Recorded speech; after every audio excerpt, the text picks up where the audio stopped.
ഇവാഞ്ചലിയും അനുദിന സുവിശേഷ വിചിന്തനം. ഇന്ന് ദുഃഖവെള്ളി.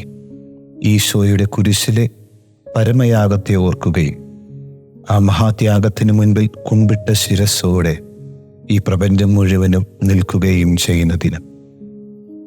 ദുഃഖവെള്ളിയിലെ ആരാധനാക്രമം ആരംഭിക്കുന്നത് ഏറെ ഹൃദയസ്പർശിയായ ഒരു ഭാവത്തിലൂടെയാണ്. ചുവപ്പ് നിറത്തിലുള്ള തിരുവസ്ത്രമണിഞ്ഞ് നിശബ്ദമായി അൾത്താരയെ സമീപിക്കുന്ന പുരോഹിതർ അൾത്താരയ്ക്ക് മുൻപിൽ സാഷ്ടാംഗം പ്രണമിച്ച് മുഖം പൊത്തി നിലത്ത് കിടക്കുന്നു. വർഷത്തിലൊരിക്കൽ മാത്രമാണ് ആരാധനാക്രമത്തിൽ പുരോഹിതൻ ഇങ്ങനെ മുഖം പൊത്തി നിലത്ത് കിടക്കുന്നത്. ഒരു പുരോഹിതൻ എന്ന നിലയിൽ എൻ്റെ മനസ്സിലൂടെ കടന്നു പോകുന്ന വികാരമാണ് ഞാൻ നിങ്ങളുമായി പങ്കുവയ്ക്കാൻ ആഗ്രഹിക്കുന്നത്. ഈ ഭൂമിയിൽ ജീവിച്ചിരുന്ന മനുഷ്യരിൽ ഏറ്റവും പരിശുദ്ധനും അതിമഹനീയനുമായ ഒരു മനുഷ്യനെയാണ് സ്വാർത്ഥതയുടെ അസൂയയുടെയും പേരിൽ ഒരു പറ്റം മനുഷ്യർ കൊലയ്ക്ക് കൊടുത്തത്. പലരും ഈ സംഭവത്തെക്കുറിച്ച് പല അഭിപ്രായങ്ങൾ പറഞ്ഞേക്കാം. എന്നാൽ ശരിക്കും മനുഷ്യർ അന്ന് പീലാത്തോസിന്റെ ഭവനം തുടങ്ങി കാൽവരിയിലെ ശ്രേഷ്ഠമായ യാഗവേദി വരെ ദൈവത്തെ തന്നെയല്ലേ കൊലയ്ക്ക് കൊടുത്തത്? ഒരു പക്ഷേ ഇത് കേൾക്കുമ്പോൾ നമ്മളിൽ പലരും അസ്വസ്ഥരായേക്കാം.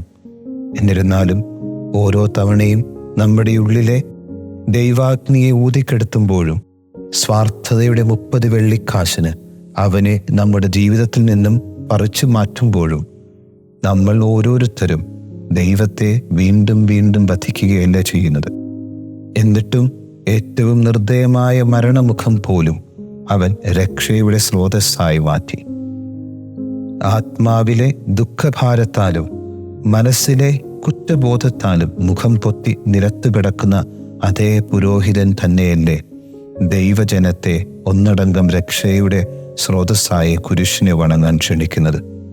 നഗ്നമായ മേനിയോടെ മരക്കുരിശിനെ ബലിക്കല്ലായി ഏറ്റെടുത്ത ഈശോയുടെ ക്രൂശിത രൂപം നമ്മുടെ ഓരോരുത്തരുടെയും പാപത്തിൻ്റെയും ഭയാനകതയുടെ അടയാളവും അതിനെ കീഴ്പ്പെടുത്താൻ ദൈവമേറ്റെടുത്ത സ്നേഹനിർഭരമായ ത്യാഗത്തിൻ്റെയും സ്മരണയാണ്.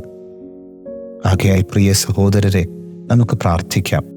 കർത്താവേ, നിന്റെ കുരിശിലെ ബലിയുടെ മഹത്വം മനസ്സിലാക്കി നിനക്ക് ഞങ്ങളോടുള്ള സ്നേഹത്തിൻ്റെ തീവ്രത ഉൾക്കൊണ്ട് നിന്റെ വേദനയിൽ നിന്നോടൊത്ത് പങ്കുചേർന്ന് നിന്നോടൊപ്പം കുരിശു ചുമന്ന് ഞങ്ങളുടെ ജീവിതമാകുന്ന കാൽവരി പ്രത്യാശയോടെ കയറുവാനും നിന്നോടൊപ്പം ക്രൂശിക്കപ്പെടാനും ഞങ്ങളെയും സഹായിക്കണമേ.